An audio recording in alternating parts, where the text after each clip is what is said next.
मित्रांनो, सप्रेम जय भीम. आपण पाहत आहोत भारतात बौद्ध धर्माची भरभराट. श्रीलंकेनंतर सम्राट अशोक यांनी आपल्या प्रचार आणि प्रसाराचा धम्मरथ नेपाळकडे वळवला.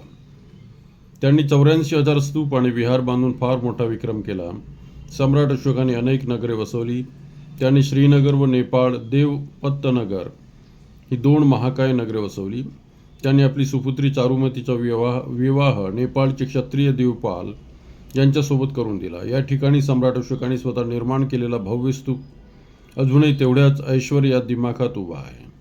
अशोकाने राजमहिषी देवीच्या आग्रहाखातर सांची येथील महास्तूप निर्माण केला.